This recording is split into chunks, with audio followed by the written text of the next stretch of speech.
Permettez-moi, Excellences, Mesdames et Messieurs, de rappeler les étapes qui nous ont permis d'être rassemblés ce jour pour le lancement de la 3e édition du Forum Exposition des mines du pétrole de la CEDEAO. L'Afrique est actuellement pauvre de ses matières premières. Elle n'en sera riche que lorsqu'elle saura les transformer et maîtriser l'essentiel de la chaîne de valeur.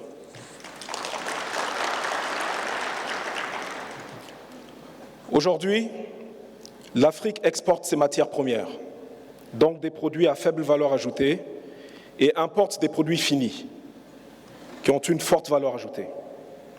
Ce déséquilibre, cette asymétrie qui dure depuis des décennies, est une des sources de notre appauvrissement.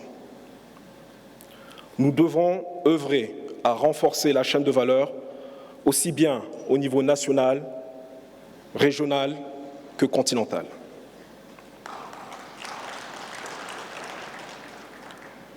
Le défi majeur face aux exigences du développement économique et social régional est de débloquer et d'élargir l'impact positif de l'exploitation des ressources en captant une part toujours plus importante de la valeur ajoutée créée et d'éviter les corridors économiques.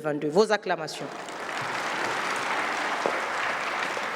L'événement qui nous rassemble ce jour, à savoir ECOMOF, s'inscrit dans le cadre de la mise en œuvre d'un texte communautaire majeur.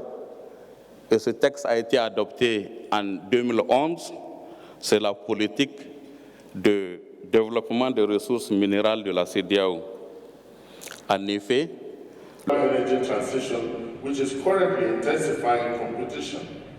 le Sénégal est devenu pays minier avec la production d'or, de minéraux lourds, et le Sénégal a toujours produit du phosphate depuis les années 60.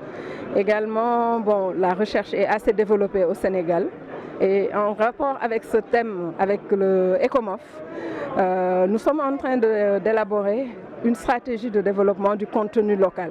Donc vous savez que ça s'intègre dans le thème de cet atelier, de ce salon plutôt. Et donc c'est l'occasion pour nous de venir partager avec nos pairs ce que nous sommes en train de faire en matière de contenu local pour permettre à nos populations de mieux bénéficier des retombées du secteur minier, mais aussi apprendre des autres et aussi promouvoir un peu notre laboratoire, parce que nous avons un groupe de laboratoires d'analyse que nous voulons amener à la certification.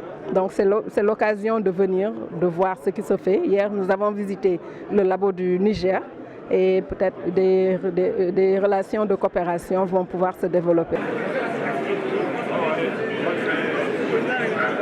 Et donc pour le Togo, c'est d'un intérêt particulier de prendre part et de faire connaître aux yeux du monde le potentiel qu'il dispose en matière du secteur des mines et du pétrole et aussi les investissements potentiels que la République du Togo dispose pour attirer le monde des investisseurs. Je me félicite plutôt que tous les pays membres de la CEDEAO ont déjà adhéré à cette initiative donc de la CEDEAO, puisque c'est la 3e édition. Et donc c'est de pouvoir donc encourager tous les États membres à davantage prendre part donc à cette initiative pour que la CEDEAO puisse elle-même disposer d'un marché d'une réputation régionale et internationale, afin que nous puissions être maîtres de nos propres ressources et que ça puisse profiter donc à nos différentes populations.